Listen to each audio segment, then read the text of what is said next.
આનંદનો દીવો.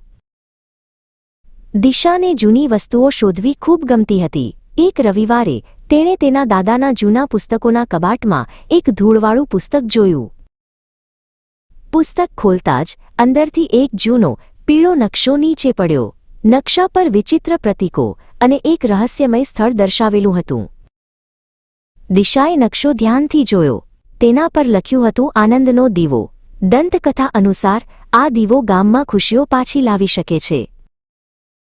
દિશાએ નક્કી કર્યું કે તે આ દીવો શોધી કાઢશે.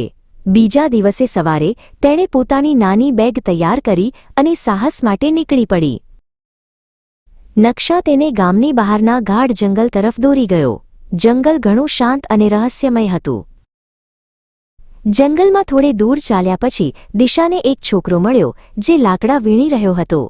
તેનું નામ ચિરાગ હતું. દિશાએ ચિરાગને નકશો બતાવ્યો અને આનંદના દીવા વિશે જણાવ્યું. ચિરાગ પણ ઉત્સાહિત થઈ ગયો અને તેની મદદ કરવા સંમત થયો. તેઓ બંને સાથે મળીને નકશામાં દર્શાવેલ ગુપ્ત ગુફા તરફ આગળ વધ્યા. રસ્તામાં તેમને એક નાની નદી ઓળંગવી પડી. આખરે તેઓ ગુફાના મુખે પહોંચ્યા. ગુફા અંદરથી અંધારી હતી પણ તેમને હિંમત ન હારી. ગુફાની અંદર તેમને એક ચમકતો દીવો મળ્યો જે આનંદનો દીવો હતો. તેઓ તેને લઈને ખુશીથી ગામ પાછા ફર્યા અને આખા ગામમાં ફરીથી ખુશીઓ છવાઈ ગઈ.